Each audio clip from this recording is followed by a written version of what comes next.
মহুরী ও সিলোনিয়া নদীর বাঁধ ভেঙেছে 15 স্থানে, 30 গ্রাম প্লাবিত, পানিবন্দী 30,000 পরিবার।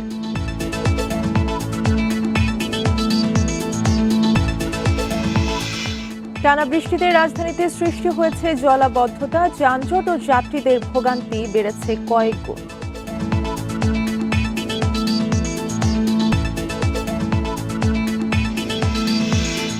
জুলাই অভ্যুত্থান দমাতে গুলি চালানোর আদেশ দেন হাসিনা, অডিও যাচাইয়ে প্রমাণ পেয়েছে বিবিসি।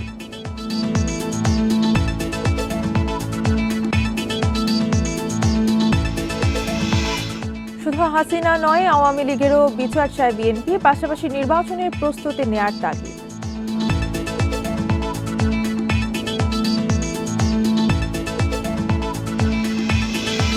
ঢাকা মেডিকেল কলেজের হল খুলছে শুক্রবার, শনিবার ক্লাস শুরু, একাডেমিক কাউন্সিলে সিদ্ধান্ত।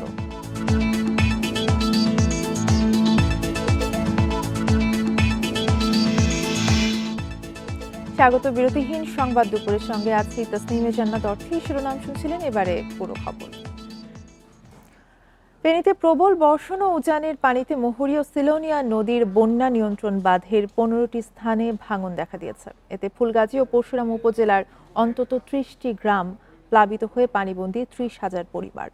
বৃষ্টি অব্যাহত থাকায় নিচু এলাকার জলাবদ্ধতা কমেনি, তবে বুধবার সকালে নদীর পানি প্রায় 67 সেন্টিমিটার কমায় বন্যা পরিস্থিতির কিছুটা উন্নতি হতে পারে বলছে পানি উন্নয়ন বোর্ড। উজানের ঢলে সিলোনিয়া নদীর পানি বিপদসীমার 137 সেন্টিমিটার উপরে ওঠায় মঙ্গলবার রাতে ভেঙে যায় পরশুরামের জঙ্গলগোনা, অলকা ও শালধর এলাকার বন্যা নিয়ন্ত্রণ বাঁধ। ফুলগাজীর উত্তর শ্রীপুর এলাকাতেও দেখা দেয় ভাঙন। নদী দুইটির বাঁধ ভেঙে ফেনীর নিম্নাঞ্চলের অন্তত 30টি গ্রাম প্লাবিত হয়েছে। এতে পানিবন্দী 30,000-এরও বেশি পরিবার। উজানের ঢলে ফেনী পরশুরাম সড়ক তলিয়ে গেছে, বন্ধ পরশুরাম থেকে মুন্সিরহাট যান চলাচল। মেন সড়কটি আছে সেটাতে আপনার যোগাযোগ একদমই বিচ্ছিন্ন, মানুষ কোনোভাবে এদিকে মানে আসা যাওয়া করতে পারতেছে না। আপনার পানি আপনার প্রায় হাঁটুর উপরে। কাজগুলো যদি ঠিক মতো করতো এই পানি জীবনও আসতো না। আর এই যে পানি যাওয়ার যে নালটা, ওই নালটাই ক্লিয়ার নাই। এদিকে ফেনীর বন্যা উপদ্রুত এলাকায় মোট 131টি স্কুল ও স্থাপনায় বন্যার্তদের জন্য আশ্রয়কেন্দ্র খোলা ও খাবারের ব্যবস্থা করা হয়েছে। উপজেলা নির্বাহী কর্মকর্তাদের মাধ্যমে বন্যা পরিস্থিতি পর্যবেক্ষণে সার্বক্ষণিক যোগাযোগ রাখা হচ্ছে, জানিয়েছেন জেলা প্রশাসক। এদিকে বুধবার সকালে মুহুরী ও সিলোনিয়া নদীর পানি কমে বিপদসীমার 70 সেন্টিমিটার উপর দিয়ে প্রবাহিত হচ্ছে। পানি প্রবেশ বন্ধ হলে বাঁধের ভাঙা স্থান দ্রুত মেরামতের কাজ শুরু হবে, জানিয়েছে পানি উন্নয়ন বোর্ড। বিভিন্ন জায়গায় ঝুঁকিপূর্ণ এবং আংশিক ক্ষতিগ্রস্ত হয়েছে। পানি কমলে আমরা সম্পূর্ণ ক্ষয়ক্ষতি নিরূপণ করব এবং একই সঙ্গে মেরামত করব। তবে বুধবার দিনভর বৃষ্টি অব্যাহত থাকায় বিভিন্ন এলাকায় প্রবেশ করা পানি কমেনি। Independent news. ফেনীর আরো খবর জানাতে যুক্ত হচ্ছেন সহকর্মী সমীর উদ্দিন। সমীরা, বন্যা নিয়ন্ত্রণ বাঁধের কতগুলো স্থানে ভাঙন দেখা দিয়েছে এবং কতগুলো গ্রাম আসলে এখনো পর্যন্ত প্লাবিত হয়েছে জানতে পেরেছেন, এবং পাশাপাশি জানতে চাইব যে পানি উন্নয়ন বোর্ডের কোনো কার্যক্রম দেখতে পেরেছেন কিনা।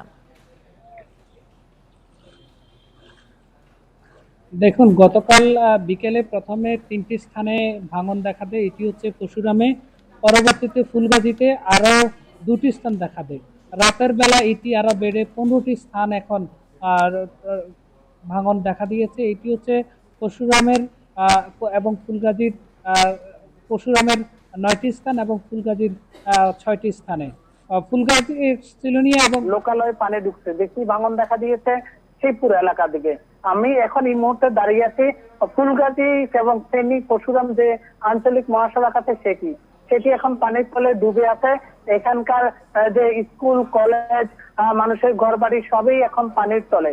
তবে পানি উন্নয়ন বোর্ডের সাথে আমরা কথা বলেছিলাম, তিনি বলেছেন যে আজ বেলা 1টার দিকে এখানকার যে পানি বিপদসীমার 67 সেন্টিমিটার উপর দিয়ে প্রবাহিত হচ্ছে, যেটি গতকাল 136 সেন্টিমিটার উপর দিয়ে প্রবাহিত হয়েছিল।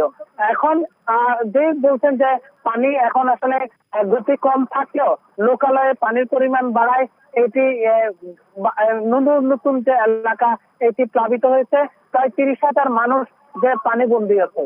আর স্থানীয়দের দাবি হচ্ছে যে ফেনীর যে মৌরি এবং সিলোনিয়া নদী, এটি যদি প্রশস্তকরণ করা হয়, এটি যদি নাব্যতা ফিরিয়ে আনা যায়, তাহলে এই উজান থেকে যে পানি আছে এই পানিগুলো তাদের ধারণ ক্ষমতা থাকে, ফলে এই পানির যে চাপের কারণে বেড়িবাঁধ এটি আর ভাঙে না। যদি এটির জন্য পানি উন্নয়ন বোর্ড বলছে মন্ত্রণালয় একটি মেগা প্রকল্প তারা পাঠিয়েছে।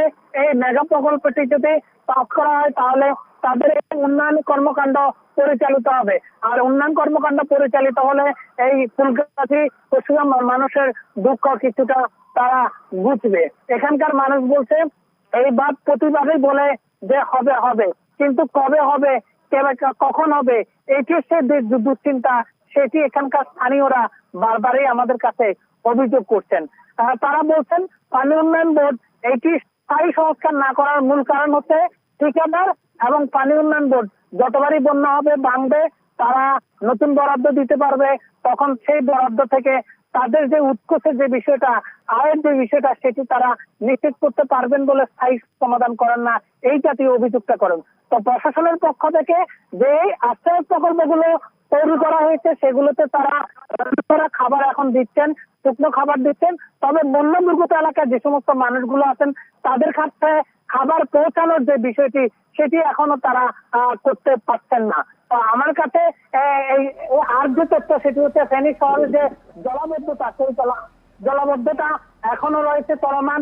এটি আস্তে আস্তে পানি নামছে, যদি বৃষ্টি নামা বন্ধ হয় তাহলে জলাবদ্ধতা কমে যাবে, মানুষ তাদের ঘর বাড়িতে শান্তিমতো থাকতে পারবে। এটি ছিল আমার কাছে বন্যার সর্বশেষ তথ্য। সমীর উদ্দিন জানাচ্ছিলেন ফেনী থেকে। ভোর থেকেই ঢাকায় বৃষ্টিতে নিউ মার্কেট, বাসাবো সহ বিভিন্ন অঞ্চলে সৃষ্টি হয়েছে জলাবদ্ধতা, ফলে যানজট ও যাত্রীদের ভোগান্তি বেড়েছে কয়েক গুণ। গণপরিবহন সংকটের কারণে গন্তব্য যেতে ভাড়া লাগছে দ্বিগুণ। সাগরের লঘুচাপের প্রভাবে রাজধানীতে ভোর থেকেই থেমে থেমে বৃষ্টি হচ্ছে। বিভিন্ন অঞ্চলে সৃষ্টি হয়েছে জলাবদ্ধতা, এতে চরম ভোগান্তিতে পড়েছে নগরবাসী। বৃষ্টিতে রাজধানীর নিউ মার্কেট, বাসাবো, আরামবাগ সহ শহরের নিচু এলাকায় সৃষ্টি হয়েছে জলাবদ্ধতা। গণপরিবহনের সংখ্যা কম থাকায় গন্তব্যে পৌঁছাতে দিতে হচ্ছে দ্বিগুণ ভাড়া। গাড়ি বন্ধ হয়ে যায়, আবার গর্ত থাকলে রিক্সা পড়ে যায়, যানবাহনের অসুবিধা হয়, আর যানবাহনটা কম থাকে। প্রায় আধা ঘন্টার উপরে। আমি তো সোজাই আসি নাই, বিজয় সরণি হয়ে ঘুরে যাচ্ছি ওনাকে নিয়ে। মহাখালীতে প্রচুর পরিমাণে জ্যাম। সড়কে পানি জমায় দোকান খুলতে পারছে না ব্যবসায়ীরা। বেচা বিক্রিও অন্যান্য দিনের চেয়ে কম। বৃষ্টির কারণে আবহাওয়ার জন্য বেচা কিনা কম। আগে মোটামুটি ছিল, এখন বেচা কিনা কম। বৃষ্টি না হলে তো এমনি 300-400 টাকা, 700-800 কামান যায় রিক্সা চালাই। বৃষ্টি নাই কারণে 200-300 টাকা কামান। তীব্র যানজট ও জলাবদ্ধতায় সবচেয়ে বেশি ভোগান্তিতে পড়ে শিক্ষার্থী ও কর্মজীবীরা। যানজট আছে, এই বাচ্চা পরীক্ষা শেষে নিয়ে গেলাম, পানি আটকে আছে, এই জন্য যানজটটা একটু বেশি আমাদের। বর্ষাকালেই যেন প্রশাসনের নজরে আসে জনদুর্ভোগ। তড়িঘড়ি পদক্ষেপে সাময়িক রক্ষা পেলেও মেলে না স্থায়ী সমাধান। মৌসুমি দুর্ভোগ কমাতে প্রয়োজন সিটি কর্পোরেশনের পূর্ব পরিকল্পনা ও প্রয়োজনীয় পদক্ষেপ, এমনটাই মনে করছেন নগরবাসী। তাসফিয়া রহিম, ইন্ডিপেন্ডেন্ট নিউজ, ঢাকা। বৃষ্টিতে নগরবাসীর দুর্ভোগ নিয়ে আরো জানাতে পুরানা পল্টন থেকে আমাদের সাথে যুক্ত আছেন সহকর্মী সাজ্জাদ হোসেন। সাজ্জাদ, দিনব্যাপী বৃষ্টিতে যাত্রীদের ভোগান্তি কেমন দেখছেন এবং কোন কোন সড়কে আসলে জলাবদ্ধতা তৈরি হয়েছে এরই মধ্যে?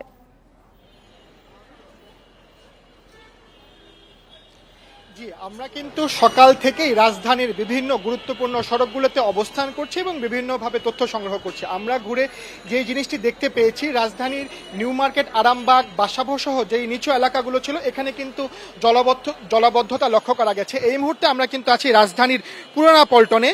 জলাবদ্ধতার পাশাপাশি কিন্তু সকাল থেকে রাজধানীর বিভিন্ন সড়কগুলোতে তীব্র যানজট ছিল, যার ফলে কিন্তু একটি জনদুর্ভোগ সৃষ্টি হয়েছিল। এখন কিন্তু পরিস্থিতি কিছুটা পরিবর্তন হয়েছে, সড়কে কিন্তু যান চলাচল অনেকটা স্বাভাবিক হয়েছে এবং যানজট অনেকাংশেই কমেছে। এখনো কিন্তু রাজধানীর বিভিন্ন জায়গায় গুড়ি গুড়ি বৃষ্টি হচ্ছে, থেমে থেমে বৃষ্টি হচ্ছে এবং যার ফলে কিন্তু কমলেও আবার বৃষ্টি শুরু হওয়ার সাথে সাথে কিন্তু জলাবদ্ধতা আবার বেড়ে যাচ্ছে। আমরা কিন্তু দেখেছি যে নিউ মার্কেটের সামনে যে জলাবদ্ধতাটি সৃষ্টি হয়েছিল, নিউ মার্কেট এবং ঢাকা কলেজের অপোজিটে যে নূরজাহান মার্কেট, সেখানে কিন্তু সিটি কর্পোরেশনের বেশ কয়েকজন সদস্য পানি অপসারণের কাজ করেছে এবং সেখান থেকে পানি অপসারণের চেষ্টা করেছে। আমরা এই জলাবদ্ধতা এবং কাল রাত থেকে আজকে সারাদিন যে বৃষ্টি, এই নিয়ে পথচারীদের সাথে কথা বলেছি। বিশেষ করে সবচাইতে বেশি কষ্ট পোহাতে হয়েছে শিক্ষার্থীদের এবং সকালে যারা কর্মস্থলে গিয়েছিল তারা কিন্তু অনেকটা বৃষ্টিতে ভিজে এবং তীব্র যানজট ঠেলে কিন্তু পেরিয়ে কিন্তু তারা তাদের কর্মস্থল এবং শিক্ষা প্রতিষ্ঠানগুলোতে গিয়েছিল। এবং যেই সড়কে যেই যান চলাচল কম এবং জলাবদ্ধতার কারণে সড়কের যেই গণপরিবহনের সংখ্যা কিন্তু ছিল কম এবং রিক্সা ভাড়া এবং অনেক যাত্রী কিন্তু আমাদের কাছে অভিযোগ করেছে এই তুলনামূলক যানবাহন কম থাকার কারণে কিন্তু তাদের কিন্তু দ্বিগুণ ভাড়া কিন্তু অনেকাংশে গুনতে হয়েছে। এই ছিল রাজধানীর পুরানা পল্টন মোড় থেকে বৃষ্টি এবং জলাবদ্ধতার সর্বশেষ তথ্য। সাজ্জাদ হোসেন আমাদেরকে জানাচ্ছিলেন পুরানা পল্টন থেকে। লঘুচাপের প্রভাবে রাজধানী সহ দেশের বিভিন্ন স্থানে বৃষ্টিপাত অব্যাহত আছে। ভোর ৬টা পর্যন্ত ২৪ ঘন্টায় দেশের সর্বোচ্চ বৃষ্টিপাত রেকর্ড হয়েছে ফেনীতে ৩৯৯ মিলিমিটার। এ সময় রাজধানীতে ৭৭ মিলিমিটার বৃষ্টি হয়েছে। দেশের বিভিন্ন জেলায় আরও কয়েকদিন মাঝারি থেকে ভারী বৃষ্টি অব্যাহত থাকার পূর্বাভাস আবহাওয়া অধিদপ্তরের। কখনো গুঁড়ি গুঁড়ি, কখনো ভারী বৃষ্টি, এমন পরিস্থিতিতে রাজধানীর অনেক এলাকাতেই জমেছে পানি। বৃষ্টি আরও কয়েকদিন চলবে, সেই সাথে বাড়তে পারে পরিমাণ, বলছে আবহাওয়া অফিস। আগামী কয়েকদিনের পূর্বাভাসে বলা হয়েছে ঢাকা, চট্টগ্রাম, খুলনা ও বরিশালের কোথাও কোথাও ভারী থেকে অতি ভারী বৃষ্টি হতে পারে। অস্থায়ীভাবে দেখা দিতে পারে জলাবদ্ধতা। ভারী বৃষ্টিতে চট্টগ্রাম অঞ্চলে পাহাড় ধসের শঙ্কা রয়েছে, জানালেন আবহাওয়াবিদ। বাংলাদেশের উপরে মৌসুমী বায়ু সক্রিয় অবস্থায় আছে। এই দুটোর প্রভাবে আমাদের দেশের দক্ষিণাঞ্চলে ভারী থেকে অতি ভারী বর্ষণ আমরা পরিলক্ষিত করেছি গত ২৪ ঘন্টায়। লঘুচাপের প্রভাবে সাগর উত্তাল থাকায় সমুদ্র বন্দরগুলোয় ৩ ও নদী বন্দরে ১ নম্বর সতর্ক সংকেত জারি রয়েছে।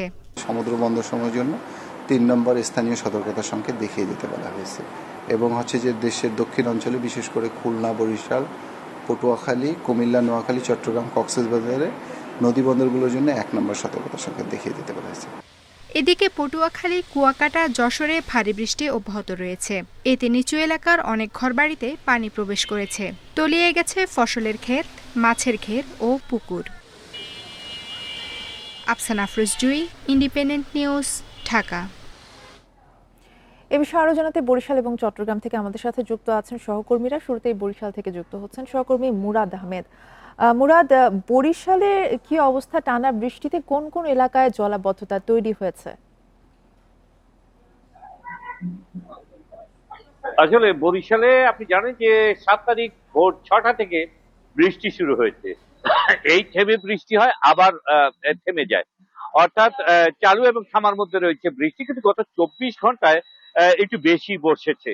তো এই সময় যে রেকর্ড করা হয়েছে ১৬০ মিলিমিটার বৃষ্টিপাত রেকর্ড করার ফলে যেটি হয়েছে, পাশাপাশি এখন চন্দ্রিমার সময় প্রায় ঘনিয়ে এসছে, প্রায় চলছে আর কি।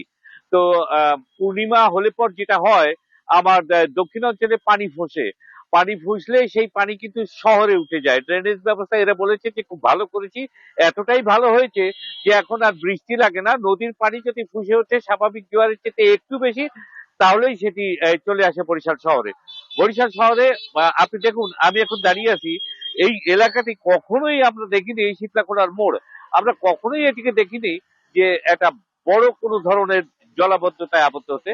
কিন্তু এবার এখানেও উঠেছে নদীর, যেমন উঠেছে নদীর পানি, ঠিক তেমনি উঠেছে রয়েছে বৃষ্টির পানি। তো এই দুটো মিলিয়ে এখানে চলাচল, স্বাভাবিক যান চলাচল তো নেই, দোকানপাট পর্যন্ত খোলার কমেছে। এটি হচ্ছে বরিশালের বলতে গেলে সবচেয়ে উঁচু জায়গা। তো অন্যান্য জায়গাগুলোর অবস্থা বোঝাই যায়।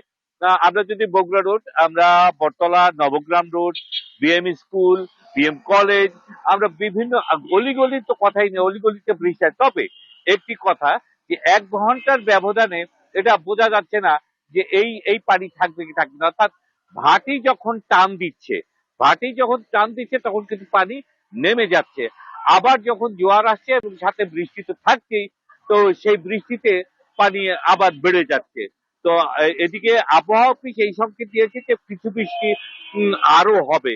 আর এগ্রিকালচার এক্সটেনশন ডিপার্টমেন্ট যেটুকু বলেছে যে এই বৃষ্টিতে যারা আমনের বীজতলা করবেন তাদের জন্য এটা আশীর্বাদ হয়েছে। কিন্তু আউশ তো এখনো খেতে রয়েছে, তো প্রায় 4,000 হেক্টর জমিতে আউশ রয়েছে, সেখানে কিন্তু জলাবদ্ধতা হয়েছে এবং এটা ক্ষতির কারণ। পাশাপাশি যেটি হয়েছে কিছু বাতাসও মাঝে মধ্যে হয়ে যাচ্ছে।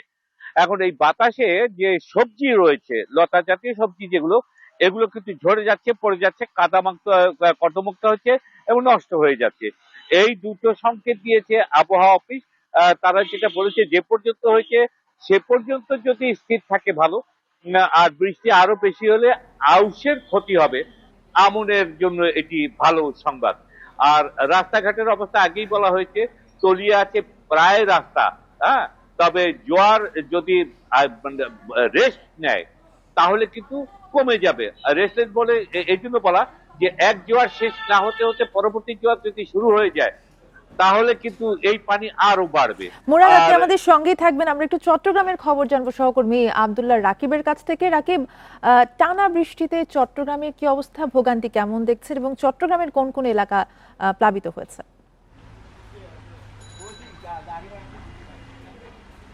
চট্টগ্রামে গত 2-3 দিন ধরে থেমে থেমে বৃষ্টি ছিল। বিশেষ করে গত ভোররাত থেকে থেমে থেমে আমরা দেখতে নগরীতে বৃষ্টি শুরু হয়, কিন্তু মূল যে বৃষ্টি যেটিতে আসলে নগরীর বিভিন্ন অলিগলি প্লাবিত হয়েছে এবং জলাবদ্ধতা তৈরি হয়েছে, সেটি সকাল 9টা থেকে 12টা পর্যন্ত যে হিসাব পতেঙ্গা আবহাওয়া অফিস বলছে 70 মিলিমিটার বৃষ্টিপাত তারা রেকর্ড করেছেন। এবং সেই বৃষ্টিতে টানা বৃষ্টি, সেই বৃষ্টিতে মূলত চট্টগ্রাম নগরীর যে নিচু অঞ্চল, বিশেষ করে চকবাজার, কাপাসগোলা, পাঁচলাইশ, কাতালগঞ্জ, আগ্রাবাদ সহ যে নিচু অঞ্চলগুলো আছে সেগুলোতে আসলে অলিগলি এবং প্রধান সড়কে পানি চলে আসে এবং যার ফলে মানুষজন যারা আসলে ঘরমুখ এবং কাজে যেতে যাচ্ছিলেন তারাই দুর্ভোগে পড়ে। আমরা বিশেষ করে দেখেছি স্কুল কলেজ থেকে যেসব শিক্ষার্থীরা পরীক্ষা শেষ করে বাড়ি ফিরছিলেন তারাই মূলত ভোগান্তিতে পড়েন। সড়কে যানবাহন না পেয়ে অনেকে আসলে ভিজে পানির মধ্যে আসলে পানি মারিয়ে তারা বাড়িতে যাচ্ছেন এবং কাজে ফিরছেন। এবং আমরা দেখেছি বিশেষ করে সরকারি অফিস আদালতগুলোর সামনে পানি যখন জমেছিল, বিশেষ করে পাঁচলাইশ যে পাসপোর্ট অফিসটি রয়েছে সেখানে আমরা দেখেছি হাঁটু থেকে বুক সমান পানি এবং সেই পানিতেই মানুষজন আটকে ছিল এবং যে গণপরিবহন ছিল গণপরিবহনগুলো আসলে আটকা পড়েছিল পানির কারণে এবং একমাত্র পরিবহন বলতে রিক্সায় ছিল এবং রিক্সা তো বেশি টাকা ভাড়া হাঁকা হচ্ছে, ফলে মানুষজন এক ধরনের নিরুপায় হয়ে বাধ্য হয়ে অনেকটা পানি মারিয়ে অথবা কেউ রিক্সায় বাড়তি ভাড়া দিয়ে যেতে হয়েছে। আমরা দেখেছি চট্টগ্রাম নগরীতে গত প্রায় এক দশকে কয়েক হাজার, বিশেষ করে 12,000 কোটি টাকার জলাবদ্ধতা নিরসন প্রকল্পের কাজ হয়েছে, কিন্তু এবছর সে প্রকল্পের কিছুটা সুফল মিলেছিল। আমরা দেখেছি বর্ষার পরপরই পানি দ্রুত নামতে শুরু হচ্ছে, কিন্তু আজকে যেহেতু টানা 2 থেকে 3 ঘন্টার বৃষ্টি হচ্ছে ফলে নগরীতে পানি জমেছে, তবে 1 ঘন্টায় যেহেতু বৃষ্টি নেই ফলে যে পানি উঠেছিল, জলাবদ্ধতা তৈরি হয়েছিল সেটি অনেকটাই কমে গেছে। নগরীর বেশিরভাগ নিচু অঞ্চল থেকে পানি নামতে শুরু করেছে। বরিশাল এবং চট্টগ্রাম থেকে জানাচ্ছিলেন সহকর্মীরা। জুলাই অভ্যুত্থান দমাতে প্রাণঘাতী অস্ত্র ব্যবহার ও নির্বিচারে গুলি চালানোর আদেশ দেন শেখ হাসিনা, এমন তথ্য নিশ্চিত করেছে বিবিসি। গত 18 জুলাই শেখ হাসিনার একটি ফাঁস হওয়া অডিও কল বিশ্লেষণ করে সত্যতা পেয়েছে বিবিসি আই। এই অডিও রেকর্ড শেখ হাসিনার বিরুদ্ধে মানবতা বিরোধী অপরাধের মামলায় ট্রাইব্যুনালে অন্যতম প্রমাণ হিসেবে উপস্থাপন করা হবে।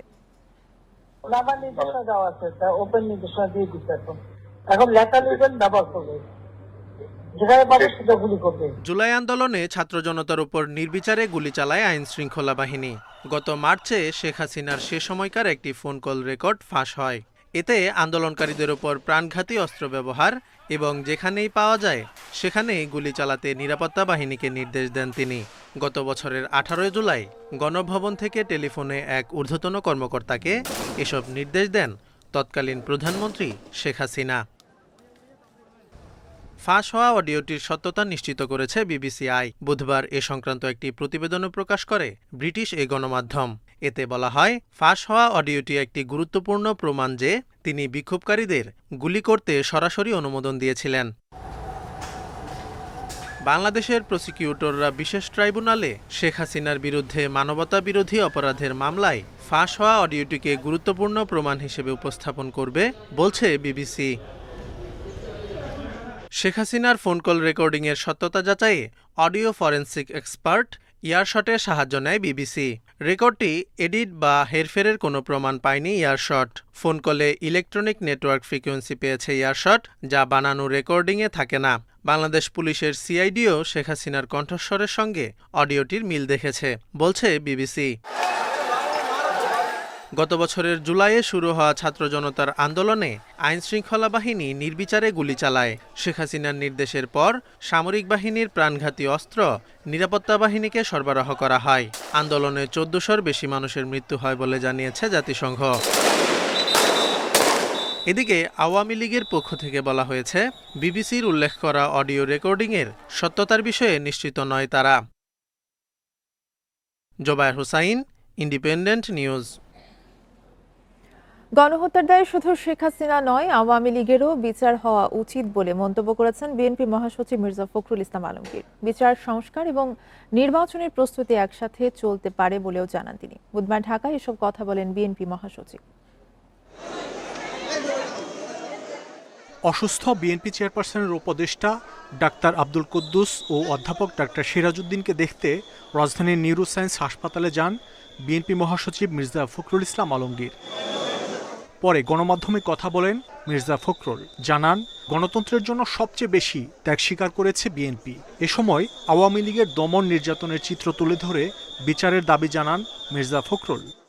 যারা ফ্যাসিবাদের পক্ষে কাজ করবে, বিশেষ করে আওয়ামী লীগ কাজ করেছে, তাদের প্রতিটি ব্যক্তির শাস্তি হওয়া প্রয়োজন। তাদেরকে নিয়ে আসা উচিত আপনার আইনের আওতায়। শেখ হাসিনা তিনি এককভাবে, আমি মনে করি, responsible for the killing of thousands of people এবং যেন টর্চার নিপীড়নের জন্য তিনি দায়ী। তার বিচার ইতিমধ্যে শুরু হয়েছে। আমরা আশাবাদী তার তিনি এবং তার সঙ্গে যারা এই হত্যাকাণ্ডের সঙ্গে, গণহত্যার সঙ্গে এবং এই ফ্যাসিস্ট আক্রমণের সঙ্গে জড়িত, তাদের প্রত্যেকেরই বিচার হবে। নির্বাচন ইস্যুতে বিএনপি মহাসচিব বলেন, দেশের মানুষ ভোটের অপেক্ষায়, তাই দ্রুত নির্বাচনের বিকল্প নেই। প্রত্যেকটি রাজনৈতিক দলের দায়িত্ব হচ্ছে যে দেশকে সঠিক ট্র্যাকে ওঠানো, এবং যত দ্রুত আপনার সেটা ওঠানো যায় ততই মঙ্গল। সুতরাং যারা মনে করেন যে নির্বাচন প্রয়োজন নেই, আমার মনে হয় তারা আবার চিন্তা করবেন। নির্বাচন প্রয়োজন জনগণের জন্য। এরপর রাজধানীর একটি হাসপাতালে শিল্পী ফরিদা পারভিনকে দেখতে যান বিএনপি মহাসচিব। মাহমুদ শরীফ, ইন্ডিপেন্ডেন্ট নিউজ, ঢাকা। এবার জুলাই অভ্যুত্থানের খবর।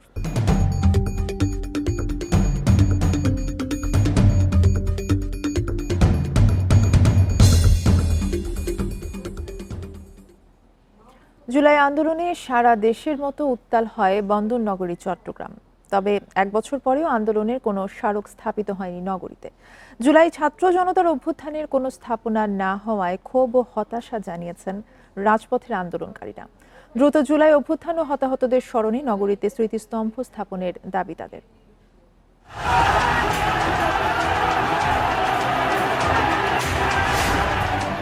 জুলাই অভ্যুত্থানে ঢাকার মতোই আন্দোলনে উত্তাল হয় বন্দরনগরী চট্টগ্রাম। ছাত্র জনতার সে আন্দোলনের অন্যতম কেন্দ্রস্থল ছিল ১৬ শহর রেল স্টেশন। শিক্ষার্থীদের ওপর আওয়ামী লীগ ও ছাত্রলীগের হামলা ও প্রতিরোধের শুরু হয়েছিল নগরীর এ এলাকায়। তবে আন্দোলনের এক বছর পেরিয়ে গেলেও নগরীর কোথাও স্থাপন হয়নি স্মৃতিস্তম্ভ। ছাত্র জনতার লড়াই আর ত্যাগের সাক্ষী হওয়া আন্দোলনের কেন্দ্রস্থল ১৬ শহরেও নেই কোনো ফলক, স্মারক বা ন্যূনতম স্মৃতিচিহ্ন। ১৬ শহর জংশনের দেয়ালে কিছু গ্রাফিতি শুধু মনে করিয়ে দেয় আন্দোলনের সেই উত্তাল দিনগুলোর কথা। তবে সেগুলো ঢেকে যাচ্ছে পোস্টারে। রাষ্ট্রীয় উদ্যোগে কোনো স্মৃতিস্তম্ভ না হওয়ায় ক্ষোভ ও হতাশা জানালেন জুলাই আন্দোলনে রাজপথের সৈনিকেরা। যেখানে আমরা আন্দোলনগুলো সংগঠিত হয়েছিল সেই জায়গাতে গেলে আমরা হয়তো হচ্ছে যে ইতিহাসগুলো বা হচ্ছে স্মৃতিটা ধারণ করে বা মনে আসে এতটুকু। এর বাইরে এখন পর্যন্ত কোনো কিছু তৈরি হয়নি। এটা অবশ্যই ব্যর্থতার। কোনো স্মৃতিস্তম্ভ না হওয়ায় জুলাই আন্দোলনের বর্ষপূর্তিতে শহীদ ও আহতদের শ্রদ্ধা জানানোর স্থান নিয়েও এক ধরনের অনিশ্চয়তা কাজ করছে সংগঠকদের মধ্যে। এক জায়গায় যেন একটা স্মৃতিস্তম্ভ তৈরি করা হয় এবং পরবর্তীতে যেন তাকে স্থায়ী রূপ দেওয়া হয়, এটাই আমাদের সরকারের প্রতি জোর দাবি রইল। সারা দেশে তো বটেই, চট্টগ্রামেও যেন তাদের জন্য একটা স্মৃতিস্তম্ভ বা স্মৃতির চিহ্ন একটা নির্মাণ করা হয়, যেটাকে আমরা পরবর্তীতে আরও বড় কিছু করতে পারবো। কোটা সংস্কারের দাবি থেকে ছাত্র জনতার গণ অভ্যুত্থানে রূপ নেয়া জুলাই আন্দোলনে চট্টগ্রামে শহীদ হন ৮ জন আর আহত হন ৫৫০'রও বেশি। Abdullah Rakib, Independent News, Chattogram. রাজধানী সহ সারা দেশে হঠাৎ করে বাড়ছে ককটেল বিস্ফোরণের ঘটনা। গত 2 মাসে শুধু রাজধানীতেই ঘটেছে 30টি ককটেল বিস্ফোরণ। তবে শঙ্কার কথা, এখন পর্যন্ত এসব ঘটনায় আটক হয়নি কেউ। অপরাধ বিশেষজ্ঞরা বলছেন, দেশকে অস্থিতিশীল করতে একটি চক্র পরিস্থিতি ঘোলাটে করে তুলছে। 23 জুন রাজধানীর বাংলা মোটরে জাতীয় নাগরিক পার্টি এনসিপির কার্যালয়ের সামনে ককটেল বিস্ফোরণ হয়। বিস্ফোরণের সময় এনসিপির সদস্য সচিব আক্তার হোসেন সহ দলের নেতাকর্মীরা সেখানেই উপস্থিত ছিলেন। গত 7 জুলাই রাত 10টার দিকে ফার্মগেট এলাকায় যাত্রীবাহী একটি বাস থেকে ছোড়া হয় 2টি ককটেল। একটি তাৎক্ষণিকভাবে বিস্ফোরিত হয়, অন্যটি কিছু সময় পর বিস্ফোরিত হলে আহত হন আরেকজন। একই সময় মহাখালীতেও হয় ককটেল বিস্ফোরণ।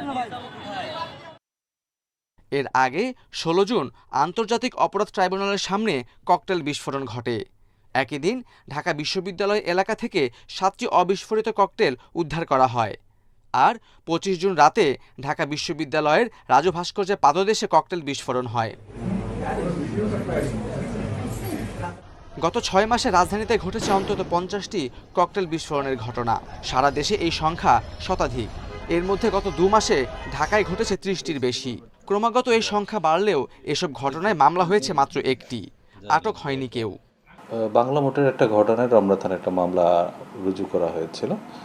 আর পরবর্তীতে যে ঘটনাগুলো এখানে যদি কেউ অভিযোগ দেয় লিখিত, আমরা অবশ্যই সেটা মামলা আকারে গ্রহণ করব এবং তদন্তপূর্বক প্রয়োজনীয় ব্যবস্থা গ্রহণ করব। এর বাইরে আমাদের গোয়েন্দা নজরদারি অব্যাহত রয়েছে। কেউ পরিকল্পিতভাবে অস্থিতিশীলতা সৃষ্টি করার চেষ্টা করছে কিনা এই বিষয়গুলো আমরা খতিয়ে দেখছি। অপরাধ বিশেষজ্ঞরা বলছেন, আইন শৃঙ্খলা বাহিনী বিষয়টিকে হালকা করে দেখছে বলেই ক্রমাগত বাড়ছে ককটেল বিস্ফোরণের ঘটনা।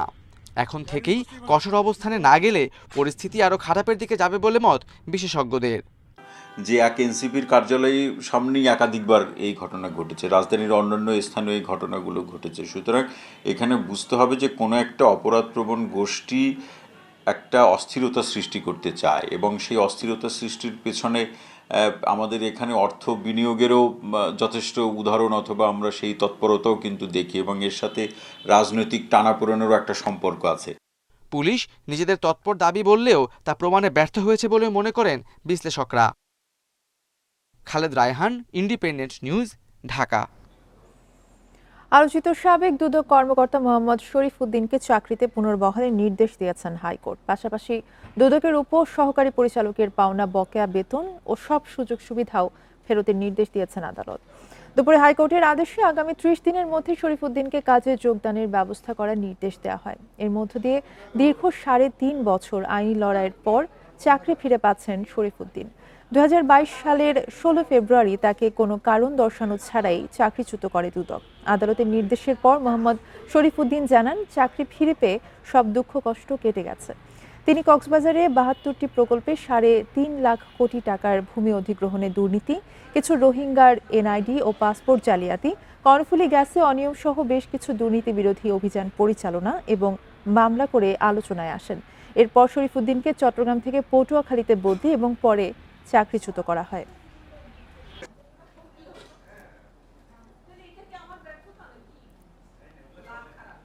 ঢাকা মেডিকেল কলেজের একাডেমিক কার্যক্রম শুরু হবে শনিবার। এর আগে শুক্রবার সকাল 8টা থেকে খুলবে আবাসিক হলগুলো।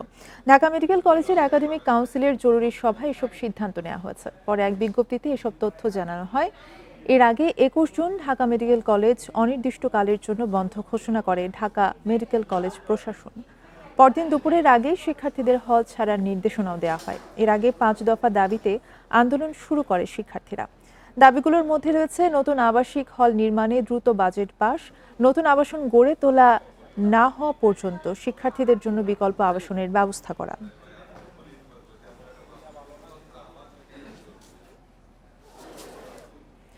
আপনারা দেখছেন বিরতিহীন সংবাদ দুপুর। সংবাদে আরো যা থাকছে। সাভারের বাইপাইলে মহাসড়কে সৃষ্টি হয়েছে বড় বড় খানাখন্দ, লাগছে যানজট, প্রায় ঘটছে দুর্ঘটনা।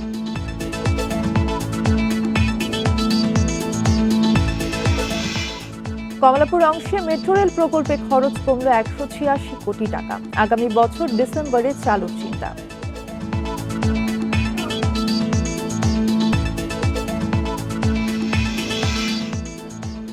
সাভারের নবীনগর চন্দ্রা মহাসড়কের বাইপাইল পয়েন্টে ঢাকাগামী লেনে বড় বড় খানাখন্দ সৃষ্টি হয়ে ব্যবহার অনুপযোগী হয়ে পড়েছে। প্রতিদিনই সড়কের ওই ভাঙা অংশে যানবাহন উল্টে ঘটছে দুর্ঘটনা। সেই সাথে নতুন ইপিজেড থেকে বাইপাইল 10 মিনিটের পথ পাড়ি দিতে সময় লাগছে 1.5 থেকে 2 ঘন্টা পর্যন্ত। সাভারের নবীনগর চন্দ্রা মহাসড়কের বাইপাইলে এভাবেই ঝুঁকি নিয়ে চলছে যানবাহন। একটু অসতর্কতায় ঘটতে পারে বড় কোনো দুর্ঘটনা। ঢাকাগামী লেনের বাইপাইল অংশে অন্তত 400 মিটারে সৃষ্টি হয়েছে বড় বড় খানাখন্দ। এতে উত্তরবঙ্গ থেকে রাজধানীতে প্রবেশের এই গুরুত্বপূর্ণ রাস্তাটি ব্যবহারের অনুপযোগী হয়ে পড়েছে। নরমালি বড় যে বাসগুলো সেগুলো দ্রুত যেতে পারে না, অনেক খানাখন্দে ভরা। কিছু কিছু জায়গায় আপনার গাড়ির নিচে লেগে যায়। বড় বড় গর্ত, এই গর্ত মানে সরকার আজ পর্যন্ত কোনো দৃষ্টি কখনো হচ্ছে না, বা 3 বছর থেকে জীবনের ঝুঁকি নিয়ে এই অংশটি যাতায়াত করতে হচ্ছে যাত্রী চালকদের। এছাড়া স্বাভাবিক গতিতে গাড়ি চলাচল করতে না পারায় 24 ঘন্টায় লেগে থাকছে যানজট। এক একটা গাড়ার ডিপ মনে করেন 6 ইঞ্চি 8 ইঞ্চি, গাড়ি প্রাইভেট গাড়ি উঠে না, বড় বড় ট্রাক গিলা ফাইসা যায়। ঠিক আছে, যতটুকু পারছি সেফটিতে নেওয়ার মতন চেষ্টা করছি, কিন্তু আপনার এখানে তো নরম মাটি, ঠিক আছে, গাতা মাথা আছে, গাতাতে 1 চাকা পড়া মনে করেন গাড়ি আপসে করে নেমে গেছে। সড়ক বিভাগের দাবি, বাইপাল থেকে শ্রীপুর পর্যন্ত এলিভেটেড এক্সপ্রেসওয়ে নির্মাণ কাজ চলায় ওই অংশের দেখাশোনা করার কথা এলিভেটেড এক্সপ্রেসওয়ে কর্তৃপক্ষের। তবে তা অস্বীকার করে প্রকল্প পরিচালক বলছেন, তাদের উপর দোষ চাপিয়ে দায় সারছে সড়ক বিভাগ। এটা তাদেরই কাজ, কিন্তু তারা এটা করতেছিল, এখন আমাদের উপর চাপাই দিচ্ছে। যাই হোক, এখন যেহেতু আমরা কাজ করতেছি এখানে, আমি আজকে একটু আগে মিটিং শেষ করলাম, এখানে কনসালটেন্ট কন্ট্রাক্টর সবাই ছিল এবং রোড সাইনাইজের লোকও ছিল। এখন সিদ্ধান্ত হচ্ছে কাজ শুরু করবে। বৃষ্টির মধ্যে তো বিটুমিন আসওয়ার্ক করা যাবে না, বৃষ্টির পরে বিটুমিন আসওয়ার্ক করা হবে। একে অপরকে দোষারোপ বন্ধ এবং ভোগান্তি কমাতে সরকারের উচ্চ পর্যায়ের হস্তক্ষেপ চেয়েছেন সড়ক ব্যবহারকারীরা। Independent news. এ বিষয়ে আরো জানাতে সাভার থেকে যুক্ত আছেন সহকর্মী রুবেল আহমেদ।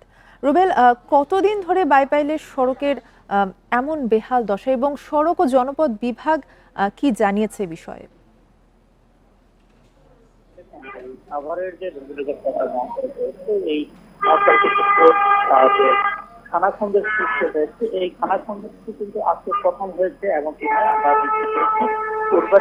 প্রথম হয়েছে এমনটি নয়, আমরা দেখতে পেয়েছি কোরবানি ঈদের সময় যে টানা বর্ষণ হয়েছিল, সেই বর্ষণের সময় এই নবীনগর চন্দ্রা মহাসড়কের বাইপাইল পয়েন্টে ছোট ছোট খানাখন্দ তৈরি হয়েছিল এবং সেই খানাখন্দগুলোই কিন্তু সময়ের সাথে পাল্লা দিয়ে এখন এমনই এক পর্যায়ে গিয়ে পৌঁছেছে, যার কারণে এই বাইপাইল পয়েন্ট এখন অনেকটাই ব্যবহার অনুপযোগী হয়ে পড়েছে। তো এই সড়ক সংস্কারের বিষয়ে আমি মানিকগঞ্জ সড়ক বিভাগের দায়িত্বরত কর্মকর্তাদের সাথে কথা বলেছি। তারা আমাকে যেমনটি জানিয়েছেন, তারা বলছেন নবীনগর চন্দ্রা মহাসড়কের বাইপাইলের অর্থাৎ যে অংশে এই খানাখন্দ সৃষ্টি হয়েছে, এই অংশ দিয়ে এলিভেটেড এক্সপ্রেসওয়ের নির্মাণ কাজ চলছে এবং এলিভেটেড এক্সপ্রেসওয়ের নির্মাণ কাজ চলবে, যার কারণে এই অংশের দেখভালের দায়িত্বে এখন রয়েছে ঢাকা আশুলিয়া এলিভেটেড এক্সপ্রেসওয়ে কর্তৃপক্ষ। তো আমি এই বিষয়টি নিয়ে এলিভেটেড এক্সপ্রেসওয়ে কর্তৃপক্ষের যিনি প্রকল্প পরিচালক রয়েছেন শফিকুল ইসলাম, তার সাথে গত রাতে কথা বলেছি। তিনি আমাকে জানিয়েছেন তিনি এরই মধ্যে এই বেহাল সড়কের সংস্কারের জন্য তার যে ঠিকাদারগুলো রয়েছে তাদের সাথে তিনি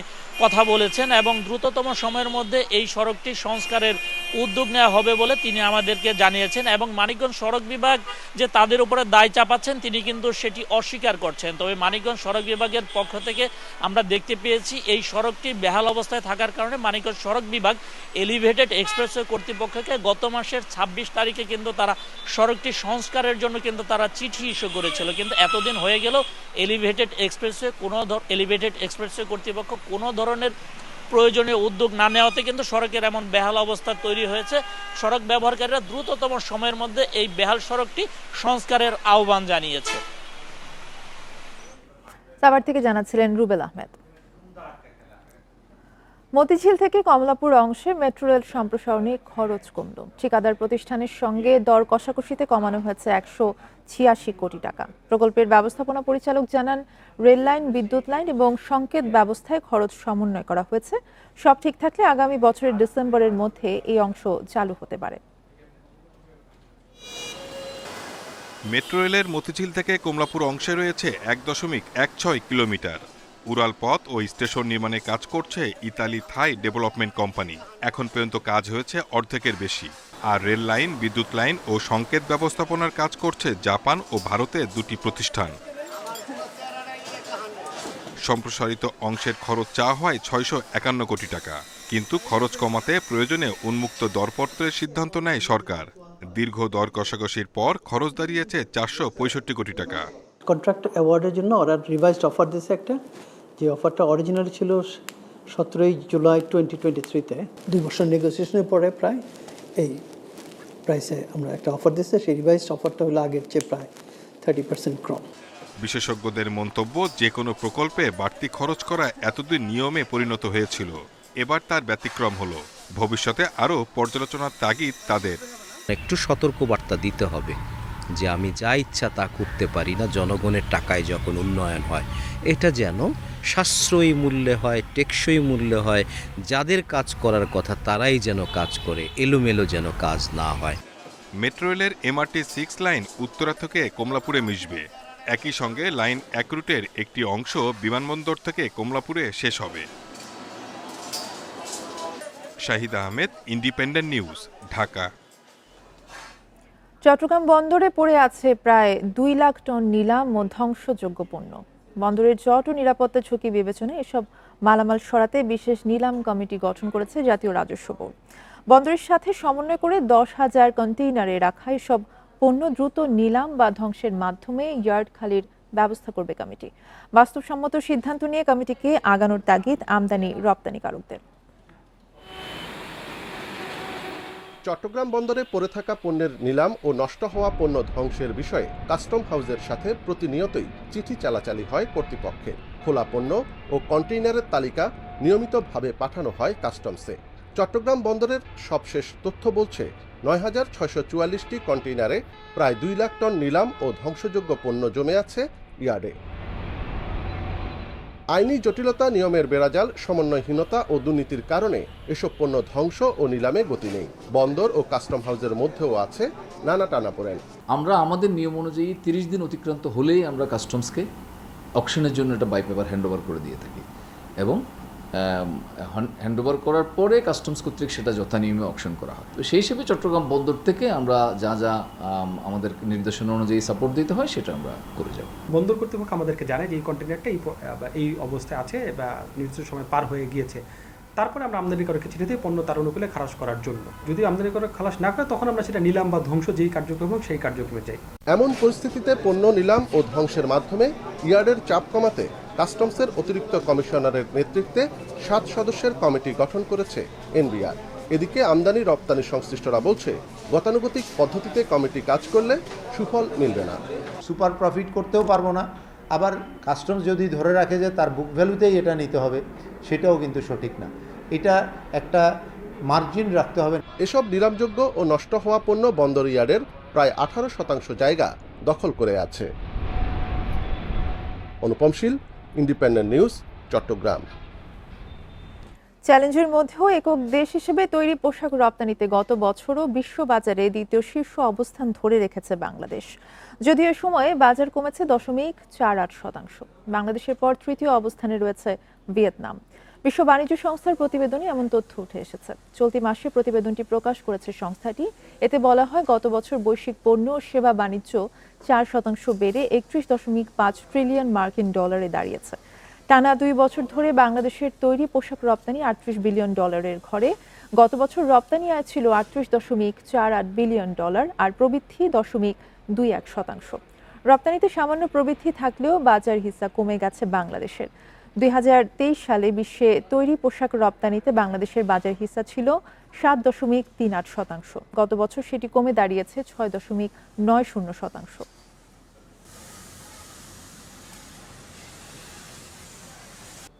এই ছিল এখনকার সংবাদের সাথে থাকায় ধন্যবাদ সবাইকে।